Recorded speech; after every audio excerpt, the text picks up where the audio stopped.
Merhabalar, Ev Lezzetleri kanalına hoş geldiniz. Bugün sizlerle böyle pratik, güzel ve çocuklarınızın da çok severek yiyeceği bir yemek tarifi paylaşmak istedim. Yanardağ kebabı. Bunun için öncelikle basit bir köfte hazırlayacağım ben. Ama evinizde hazır köfteleriniz varsa onları da kullanabilirsiniz. Hazır köfte harçlarınızı ya da bildiğiniz köfte harçlarını hiç fark etmez. Ben köftem için yarım kilogram kıyma aldım. Bir adet yumurta üzerine ekliyorum.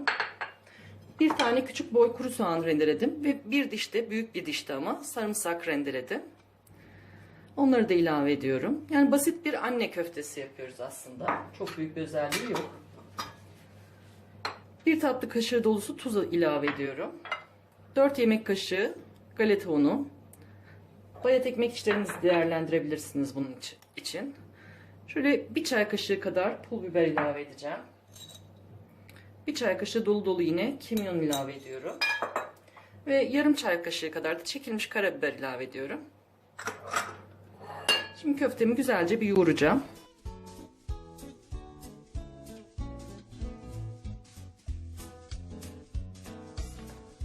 Köftelerimi şekillendirdim. Büyük bir kısmını top top böyle cevizden biraz küçük parçalar halinde yaptım. Bir kısmını da böyle silindir halinde yaptım. Amaç içinde sanki farklı tatlar varmış gibi görsel açıdan güzel durması. Bir tane büyük boy patatesimi de böyle minik minik görüyorsunuz küpler halinde doğradım. İstediğiniz şekilde doğrayabilirsiniz ama bu şekilde köftelerin yanında sırıtmıyorlar, güzel oluyor. 2 yemek kaşığı sıvı yağ üzerine ilave ediyorum. Büyük bir tutam dolusu şöyle tuz serpiyorum. Ve bir tutam da şöyle kekik üzerinden gezdiriyorum. Güzelce karıştırıyorum. Şimdi bunları güzelce fırın tepsime dizeceğim.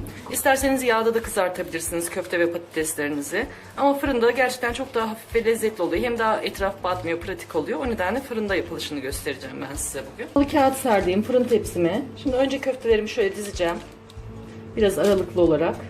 Bu arada fırınımı açtım. Fırınımı en yüksek ayara getirdim. 240 dereceye. Isınıyor şu an. Siz de fırınınızın en yüksek ayarına getirin. Sıcak fırına mutlaka atın ki köfteleriniz sulanmasın. Bir anda güzelce kızarsınlar diye. Köftelerden sonra soslamış olduğumuz, yağlayıp tuzladığımız patateslerimizi de ortada kalan boş kısma güzelce tek sıra halinde yayıyorum. Mümkün olduğunca tek sıra olsun ki güzel kızarsınlar. Daha sonra dediğim gibi en yüksek ısıda ısıtmış olduğum fırınıma götüreceğim ve güzelce kızarana kadar bunları pişireceğim. Köfte ve patateslerimiz kızarırken fırında biz de güzel bir sosumuzu hazırlayalım. 2 yemek kaşığı kadar sıvı yağını ısıttığım tavama aldım. Üzerine bir diş dilim dilim yapmış olduğum sarımsaklarımı ilave ediyorum. Daha sonra üzerine yazdan yapmış olduğum konserve menemenimden 4 yemek kaşığı kadar aldım kavanozumdan. İsterseniz bir tane bütün domates de kullanabilirsiniz. Ama mevsimi değil, o yüzden ben hep diyorum menemenim bitene kadar domates almamaya kararlıyım. Daha sonra üzerine 1,5 yemek kaşığı kadar biber salçası ilave ediyorum ve salçamı da domatesimle birlikte bir kavuruyorum. Son olarak küçük bir tutam da tuz ilave ediyorum.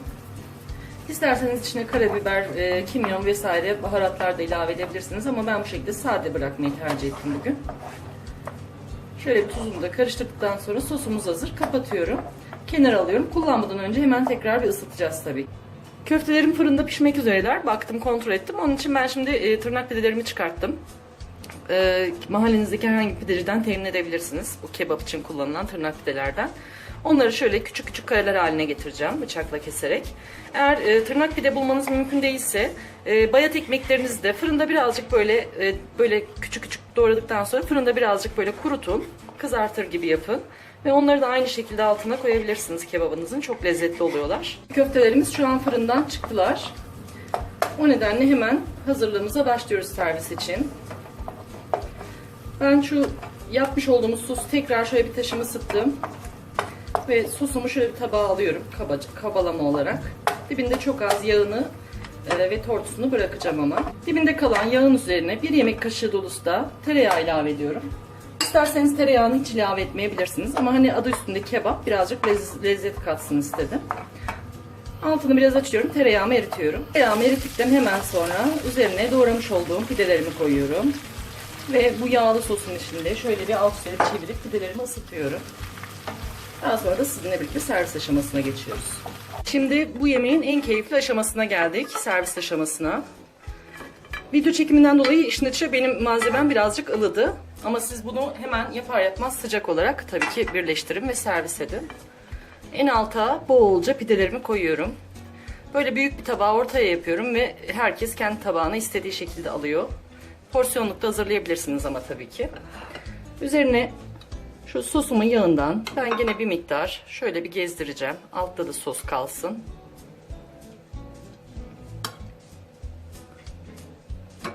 Ve onun üzerine patates ve köftelerimi güzelce karışık olarak diziyorum. Şöyle tabağa aldım rahat görebilmeniz için. Bakın gayet güzel fırında da kızarabiliyorlar. Karışık olarak gelişigüzel aktarabilirsiniz. Üzerine ben birazcık böyle bir diş sarımsaklı yoğurt hazırladım. Biraz akar kıvama getirdim yoğurdun kendi suyundan da katarak. Onu da şöyle üzerine gezdiriyorum. İstediğiniz bir çoklukta gezdirebilirsiniz. Son olarak üzerine yapmış olduğumuz domates sosumuzdan şöyle yer yer döküyorum. Gerçekten esas lezzeti veren de bu sos zaten. Soslarımızı da gezdirdik. Yanardağ kebabımız servise hazır. Üzerine şöyle biraz da görüntü olsun. Lezzet de katsın. Doğramış olduğum ince ince kıydığım maydanozları ekleyeyim. Tarifimiz bu şekildeydi. Umarım siz de yapar, memnun kalırsınız sonuçlardan. Beni izlediğiniz için teşekkür ediyorum. Kanalıma abone olmayı ve takipte kalmayı, videolarımı beğenip paylaşmayı unutmayın. Sevgiler diliyorum.